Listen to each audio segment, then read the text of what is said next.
आज हम बात करेंगे एक ऐसे जज़्बे के बारे में जो हर एक इंसान के अंदर होता है, डर। आज हम बात करेंगे कि कैसे डर को ख़त्म किया जाए और कैसे इसको अपने दोस्तों की तरह अपनी ज़िंदगी में शामिल किया जाए, जिसकी वजह से आप आगे बढ़ सकें। सबसे पहले बात करेंगे फर्स्ट स्टेप, यानी डर को समझना।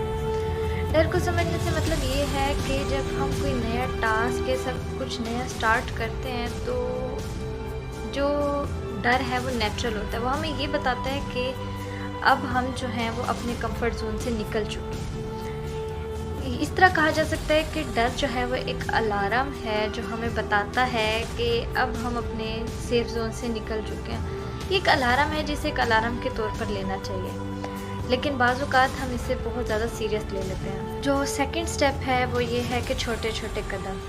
डर जो है वो हमें आगे बढ़ने का हौसला देता है। आपको जब भी किसी चीज़ से डर लगता है तो आप फेस करें, आप ये सोचें कि आपको किस चीज़ से डर लग रहा है, फिर आप छोटे छोटे कदम बढ़ाएं। आपको ये महसूस होने लगेगा कि आप जिस चीज़ से डर रहे तो मज़ीद वो आपको परेशान नहीं कर रही, आप नहीं डरे। किसी भी सिचुएशन से है एकदम निकला नहीं जाता, छोटे छोटे कदम लेने पड़ते हैं। इसी तरह जब आप किसी सिचुएशन में होते हैं या फिर आपको किसी चीज़ से डर लगता है तो उसको फेस करना सीखें, उससे भागे नहीं। छोटे छोटे कदम लें, आहिस्ता आहिस्ता उस डर की तरफ बढ़ें। एक दिन आपको रियलाइज़ होगा, कुछ टाइम बाद आपको रियलाइज़ होगा कि वो जो डर है वो आपको पहले की तरह आप पे इफेक्ट नहीं कर रहा, काफ़ी हद तक फ़र्क पड़ा है। तो छोटे छोटे कदम लेकर आगे बढ़ें। बात जो है हमें ओवर थिंकिंग से बचना है। ओवर थिंकिंग से इस तरह बचना है कि समटाइम्स हम लोग ये मतलब हम ये सोच लेते हैं, हम ये ओवर थिंक कर लेते हैं कि जो भी हमारे साथ हो रहा है इसका जो एंड है वो गलत होगा।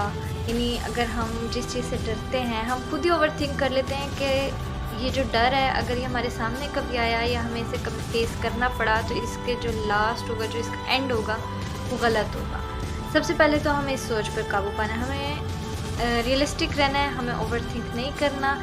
किसी भी सिचुएशन को जब फेस करेंगे तो ये भूल जाएं कि इसका एंड क्या होगा, रियलिस्टिक रहें और अपनी तरफ से एफर्ट्स करते रहें। एक टाइम आएगा कि ओवर थिंक आप ऑटोमेटिकली ख़त्म हो जाएगा। असल में ओवर थिंकिंग ही है जो आपके डर को मज़ीद बढ़ाती है। इसके बाद जो आता है वो ये आता है कि डर को जो है वो अपना दुश्मन नहीं समझें, डर को अपना दोस्त बनाएं। यानी कि आप लोग ये छोड़ दें कि डर जो है जब आप इसको कभी फेस करेंगे तो ये हमेशा आपको नुकसान पहुंचाएगा। आप ये माइंडसेट छोड़ दें। आप ये माइंडसेट बनाएं कि हमें लाइफ में से जब भी हम अपने जो डर है उसे फेस करेंगे तो हमें लाइफ में कुछ ना कुछ सीखने को ज़रूर मिलेगा। जब आप ये माइंडसेट के साथ किसी चीज़ की तरफ बढ़ेंगे तो ऑटोमेटिकली उसका जो है वो पॉजिटिव इफेक्ट ही पड़ेगा आपकी लाइफ पर। तो आप ये सोचना बिल्कुल छोड़ दें कि जो डर है वो आपका दुश्मन है। डर को अपना दोस्त बनाएं और ये सोचें कि ये मेरी लाइफ में इसलिए है कि ताकि मैं जो ये अपना गोल है वो अचीव कर सकूँ, अपने डर को ख़त्म कर सकूँ।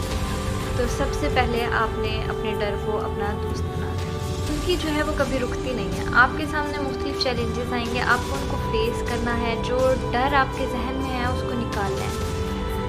सबसे पहले तो आप ये समझ लें कि डर जो है वो आपका दुश्मन नहीं है, वो आपका दोस्त है। आपको कंफर्ट जोन से निकलने में हेल्प कर रहा है, तो आपने डरना नहीं है, आपने अपने डर को फेस करना है।